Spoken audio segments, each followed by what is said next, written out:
College में गर्मियों की छुट्टियां होने पर राधिका और रोहन अपने दोस्त मनोज और शिल्पा के साथ परिवार के पुराने फार्म हाउस पर घूमने जाने का प्लान बनाते हैं। गाइस, तुम दोनों को वो फार्म हाउस बहुत पसंद आएगा। बचपन से ही वो मेरी और रोहन की सबसे पसंदीदा जगह रही है। पर मैंने तो इतने सालों में तुम्हारे मुंह से कभी फार्म हाउस का नाम तक नहीं सुना।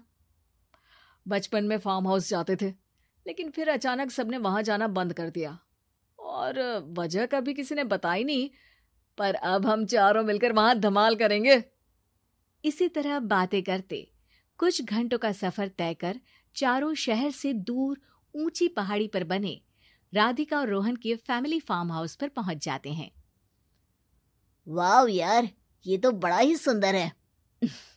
पूरा घूमोगे तो और अच्छा लगेगा, लेकिन उससे पहले सब फ्रेशन अप हो जाओ, फिर साइट सीइंग के लिए जाएंगे। राधिका और रोहन अपने अपने कमरे में चले जाते हैं, लेकिन मनोज और शिल्पा घर में घूमने लगते हैं, जहां शिल्पा की टक्कर हॉल के बीचों बीच रखी एक पुरानी लकड़ी की कुर्सी से होती है। आह, लग गई रे माता, इस कुर्सी को बीच में किसने रखा हुआ है? अरे तेरे स्वागत के लिए भूत ने रखा होगा। तुझे बहुत हंसी आ रही है। जब खुद टकराएगा तो पता चलेगा। हाँ ठीक है, पर अभी तो इसे साइड में रख दे। शिल्पा कुर्सी को एक कोने में रख देती है और वो दोनों भी अपने कमरे में चले जाते हैं, जिसकी थोड़ी देर बाद चारों बाहर घूमने निकल जाते हैं। इसी तरह रात हो जाती है। फार्म हाउस में वापस आकर वे लोग सीधा सोने चले जाते हैं। आधी रात को मनोज की नींद खुलती है। बड़ी तेज प्यास लगी है, पानी साथ लेकर सोना चाहिए था। अब रसोई तक जाना पड़ेगा। मनोज आंखें मलते हुए कमरे से हॉल में आता है और अचानक रास्ते में रखी कुर्सी से टकराकर जमीन पर गिर जाता है। अरे मर गया रे दादा, शिल्पा सही बोल रही थी, बड़ी तेज लगती है ये कुर्सी तो, पर इसे दोबारा बीच में किसने रखा? मनोज एक बार फिर उस लकड़ी की कुर्सी को कोने में रख पानी पीकर कमरे में चला जाता है। अगली सुबह जैसे ही चारों की नींद खुलती है तो उन्हें अपने बेड के पास साइड टेबल पर चाय का कप रखा मिलता है, जिसे देख वो खुशी खुशी चाय पीकर तैयार होकर कुछ देर बाद हॉल में मिलते हैं। थैंक यू यार राधिका, मुझे नहीं पता था कि तू इतनी अच्छी चाय बनाती है।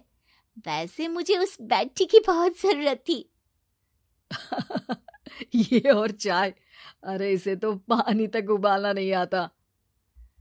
मतलब तूने हमारे लिए चाय बनाई क्या दोस्त?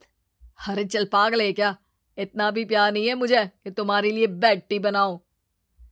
चाय पर यह चर्चा करते हुए मनोज जैसे ही पीछे मुड़ता है तो एक बार फिर लकड़ी की पुरानी कुर्सी से टकराकर उस पर गिर जाता है। हाय रब्बा, अरे चाय छोड़ो, पहले ये बताओ कि इसे बार बार बीच में कौन रखता है? कल रात ही मैंने इसे साइड किया था। तुम पहले ये बताओ कि चाय किसने बनाई थी? सबकी बातों को कुछ देर ध्यान से सुनने के बाद राधिका हैरानी से कुर्सी की तरफ देखने लगती है। भूत दीदी।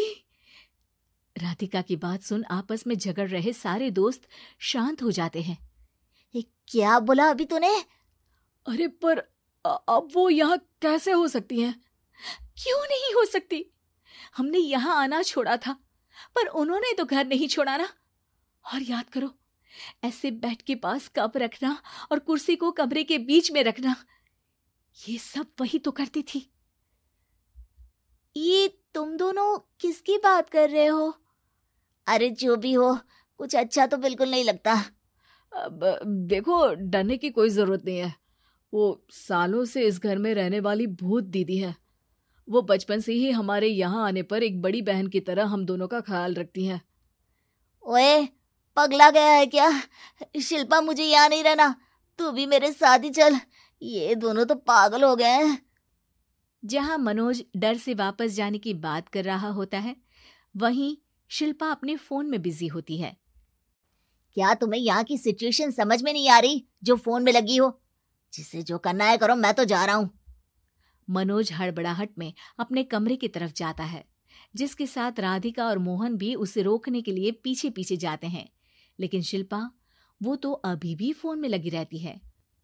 कुछ देर बाद जब वो तीनों दोबारा हॉल में वापस आते हैं तो शिल्पा को सबके पैक्ड बैग्स के साथ देखकर हैरान रह जाते हैं। ये सब क्या है शिल्पा? यहाँ हम इसे समझा रहे हैं और तुम हमारे बैग्स भी पैक कर कर लेकर आई। अरे आखिर में फोन से बाहर निकलकर कुछ किया तो सही इसने। दोस्तों देखो, कल से हम यहाँ हैं। भूत दीदी ने कुछ किया नहीं ना? फिर डर क्यों रहे हो? 4 दिन और रुकोगे तो पता चलेगा कि क्या होगा। मतलब? इस पर शिल्पा उन तीनों को फार्म हाउस से बाहर लाकर फोन में पुरानी न्यूज का आर्टिकल दिखाती है।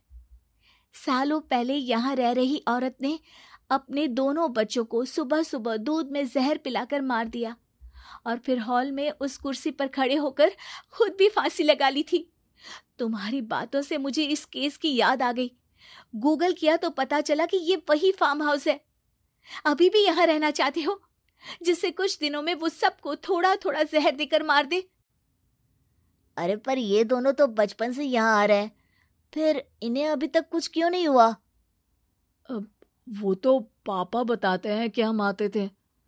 हाँ, और मुझे भी एक बार का ही याद है।